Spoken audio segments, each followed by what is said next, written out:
All right, hello everyone. Um, for this example, what we're going to do here is, given the graph of a circle, we're going to write an equation of that circle. So we go back and look at our equation.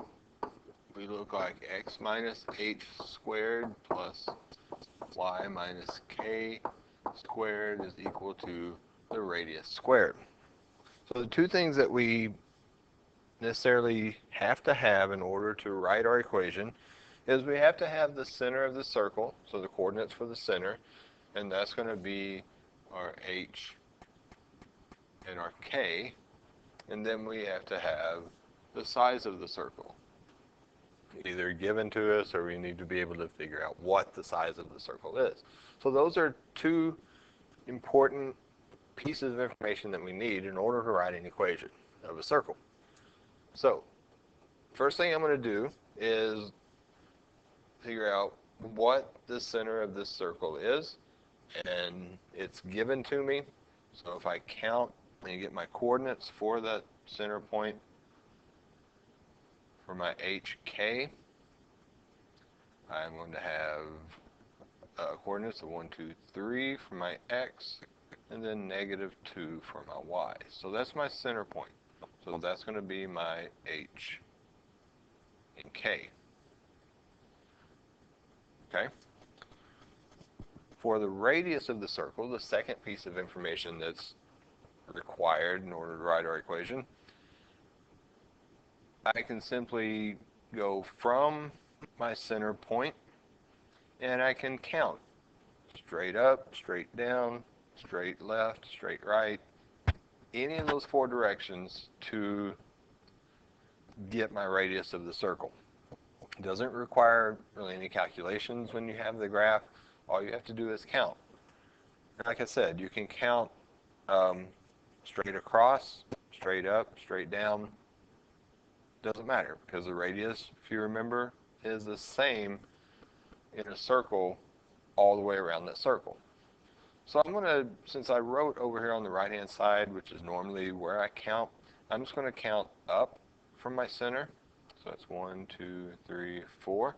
And that's going to be my radius of 4. Right? And that also gives me another point on the circle. So if I was needing to identify a point on the circle, that would give me that extra coordinate or that extra point.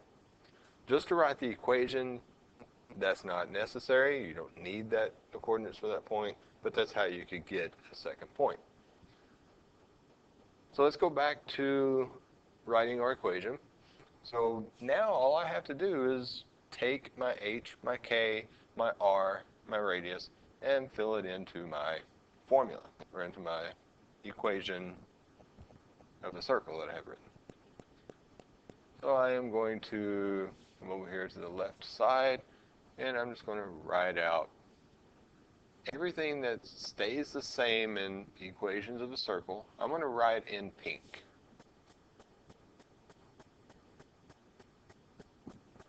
And then the rest of what I fill in is what I get from my graph. So my h and k I get from my graph, my r squared I get from my graph.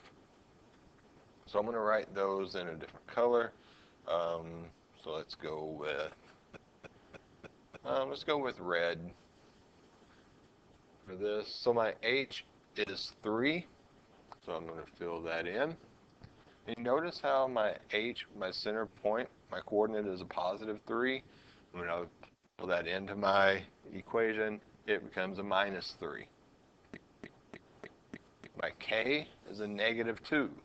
So if I fill that in, I'm going to have a -2. So what happens there is that's going to change that to a +2. Okay? Final piece of the puzzle, final part of my equation is my r squared. So notice it's always equal to my radius squared. So whatever my radius is, I have to square that. So that's going to give me a 4 squared. I can kind of forego that step if I so choose to, and just go ahead and square that and make that equal 16. So this is my equation of this given circle. X minus 3 squared plus y plus 2 squared is equal to 16.